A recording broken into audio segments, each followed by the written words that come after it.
Allah says in the next verse, وَمِنْ آيَاتِهِ أَنْ خَلَقَ لَكُم مِّنْ أَنفُسِكُمْ أَزْوَاجًا. From the signs of Allah is that He created for you, from you, your spouse. Your spouses. To do what? Why do I need a wife? Why does a wife need a husband?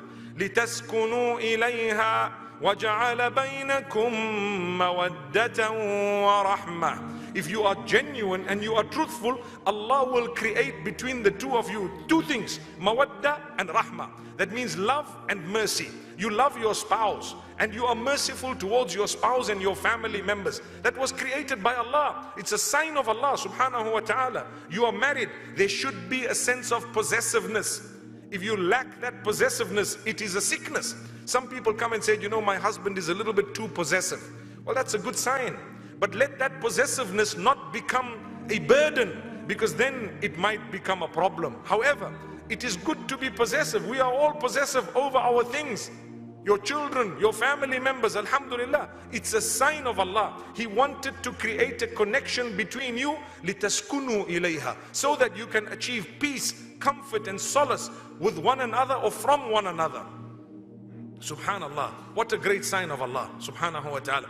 Brothers and sisters, let's save ourselves from the disasters that are occurring within marriage by going back to our homes and resolving our disputes, our matters, clearing our record. The more we involve in haram, the less sweet the halal will be. If you want halal to be sweet, you need to stay away from haram, and I promise you, you will appreciate halal. But the more you involve in that which is prohibited outside of marriage, or fornication, adultery, etc., the less you will appreciate what Allah has bestowed upon you.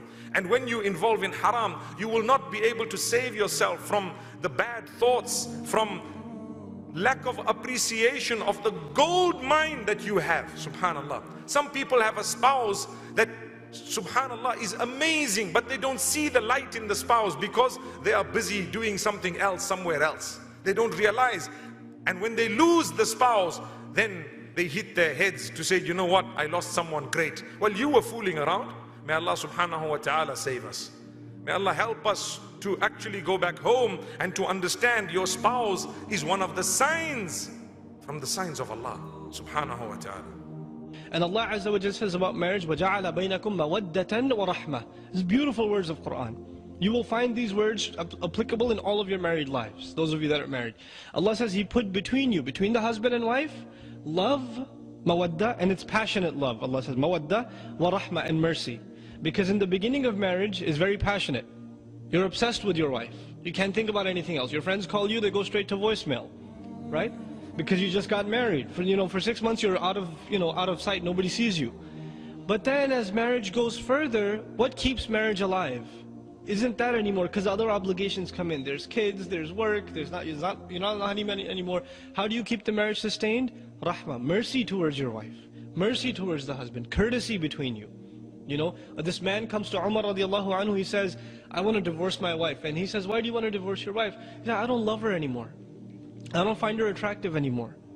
And so Umar radiallahu anhu asked him, فَأَيْنَ الرِّعَايَةِ? What about courtesy? What about the courtesy you owe to your wife? She doesn't take care of your kids? She hasn't put up with you all this time? And we're difficult creatures to put up with, men. Right? We're very difficult creatures to put up with. And our wives put up with us. Even if they say a couple of words here and there, in the end they still put up with us. Right? So they do quite a bit for us. So we can't just say, oh, well, she doesn't look like what I was imagining back in the day when I didn't used to lower my gaze. I saw some things on TV and I was expecting that. This is, really, it's not the healthy attitude. You have to, if the believer watches their gaze and they control their temptations and then they do the best with their wives, they will be the most satisfied and they won't have any temptations outside. But at the same time, and I'm ranting on the brothers, but at the same time the sisters have to understand this. Allah subhanahu wa ta'ala created men and women very differently. Men, their biggest weakness is women. They could be richer, they could be poor, they could be healthy and not very healthy, skinny and fat or tall, doesn't matter what culture, what language, all of them have the same weakness, women. And women, Allah Azza wa Jal, in majority cases, He made them oblivious to this weakness of men.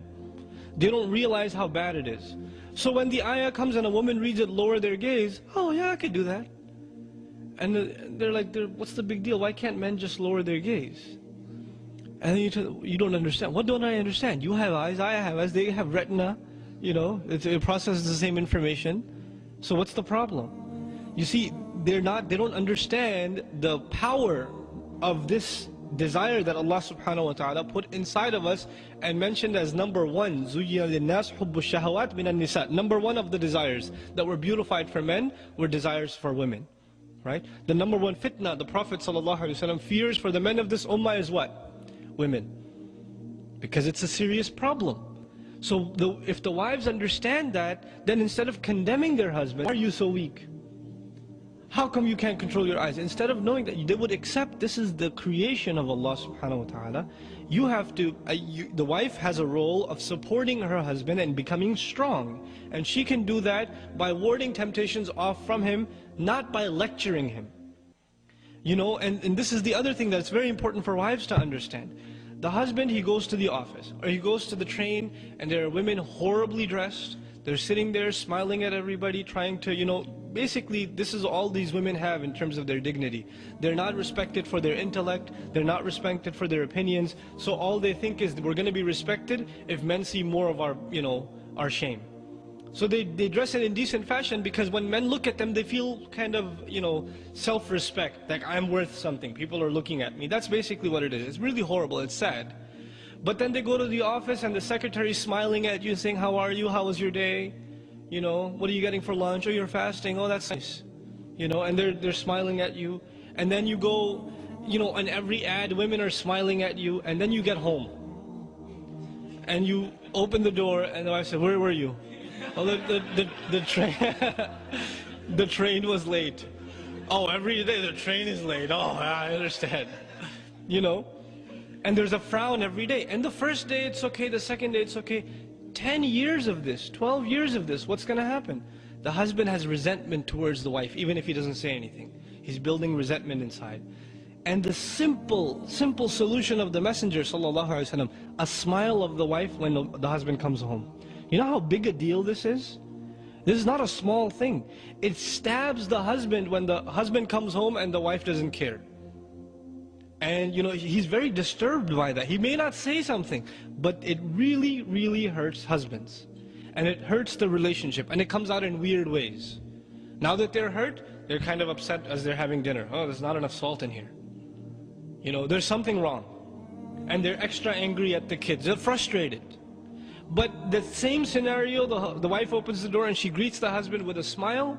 Just a smile, it's not expensive. But what happens? The rest of the night goes smoothly. The husband's in a good mood, he's talking to her. When he's talking to her, I don't want to talk right now, I have a headache. It's not going to happen. All started from where? Just one little act of the wife.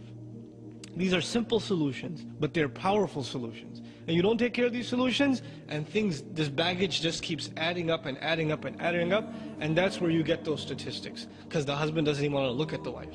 She's just annoying. You know, she just does this or that, right?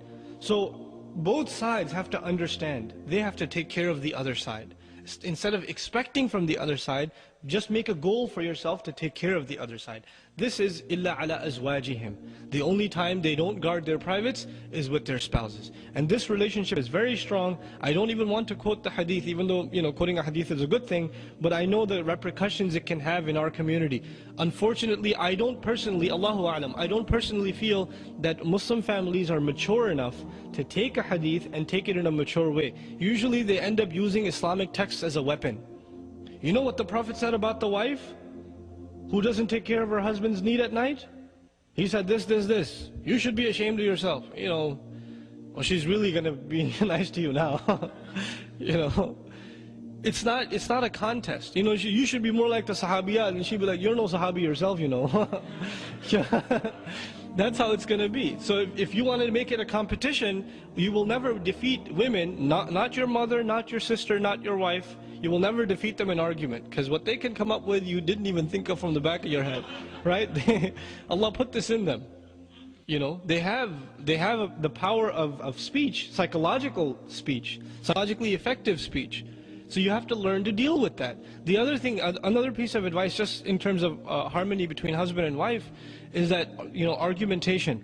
Men seem to think everything can be solved by reasoning and logical evidences, right?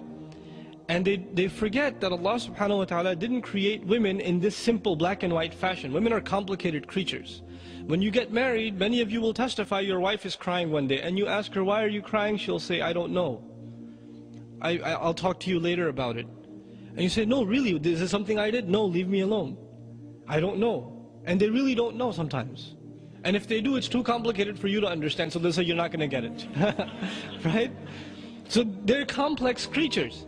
And so you will learn this, when you're not married, you'll learn this with your mother, and you will learn this with your sister. You try to reason with them, you give them reasons for why you did something that disappointed them. They'll say, oh, so you know so much better, fine. Next time, I shouldn't argue with you because you're so smart. Right? And their feelings will be hurt. Who just lost that argument? You did. Because you tried to reason. The way you argue, or you want to make your point with women, what's the best way to make your point with women? It's not by argument. The best way to make a point with your wife, to make a point with your mother, is actually the sunnah of the Messenger sallallahu alaihi wasallam. One, mercy. Second, silence. Silence. You know how effective silence is for good believing wives? If the husband is silent, then she will say, what's the matter? Is there something I did? But if the husband talks back, man, she will talk back way better than you can. Right? She will come back with a better rebound than you ever thought it possible. But if you're silent, and if there's an ounce of goodness in her, she will come and say, maybe even if I don't think it was my fault, I'm sorry. But the husband has to learn this technique of silence. And not silence with a frown and pushing her away. Just a little extra sad puppy face here and there. You know, try it with your mom, see if it works. And it will work with your wives also, inshaAllah ta'ala. Right? But this is important. These are the etiquette of marriage. The Messenger ﷺ, he could yell at his spouses. He could say harsh things to them. He doesn't. Because you know the relationship is so fragile, this relationship. And shaitan wants every opportunity to destroy it. And as soon as he destroys it, what's going to happen? Corruption in the Muslim community is going to happen. That's what's going to happen. Men are going to be not guarding their eyes anymore. And other things are going to happen. Scandals are going to spread. This is how they spread. From bad marriages. All the great tragedies that happen in the Muslim community that people don't even want to talk about because they sound so disgusting, where did they start? They start from a husband not taking care of the wife, and a wife not taking care of the husband. So this is at the heart of being a believer and sustaining our iman. Taking care of the wife and taking care of the husband. May Allah subhanahu wa ta'ala make us the best husbands and grant us the best wives.